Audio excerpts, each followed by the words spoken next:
با سلام و عرض ادب خدمت دوستای گلم.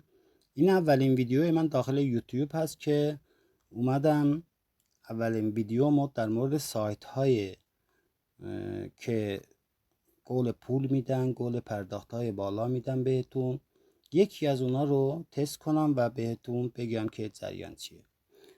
این سایت آپ راینو هست که خیلی شیک و تمیز اومده طراحی کرده سایتشو.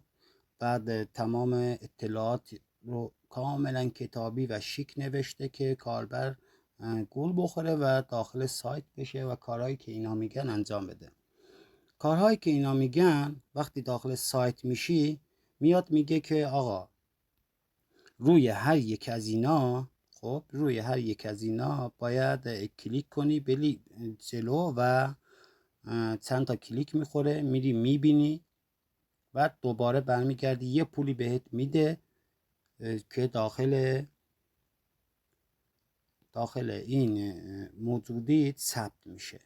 خب بعد دوباره میاد میگه که آقا بیا و از این شرکت ها خرید کن. خب میای بر حسب موجودی که داری میای از این شرکت ها خرید میکنی، روزی $2 $3 ازشون خرید میکنی تا این همشون رو باید خرید کنی. وقتی هم که خرید کردی دوباره یه سودی بابت این خریدا بهت میده و دوباره موجودیت افزایش مییابه. من همه این کارا رو کردم، رفتم جلو و خواستم که کاملا دقیق باشه، اطلاعاتم کامل باشه واسهتون ارجاع بدم. اومدم 2024 7 29 $300 برداشت زدم. خب این $300 هنوز در حال انجامه. طبق گفته خودشون باید برداشتا بالای $150 باشه. 26 الی 30 روز کاری طول میکشه تا پرداخت کنین. خیلی شیک نوشتن و آدم گلو میخوره که انشالله پرداخت دن.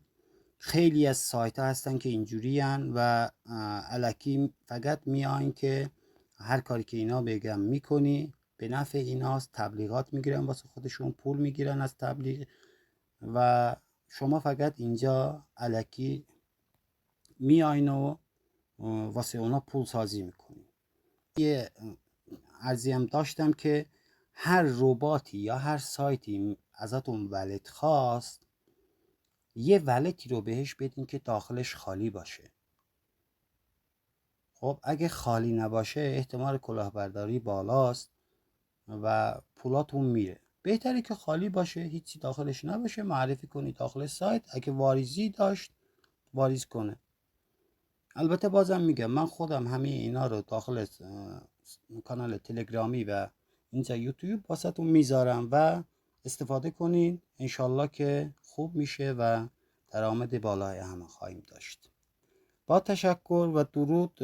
اگر سوالی دارین ازم بپرسین و من انشالله پاسختون رو میدم.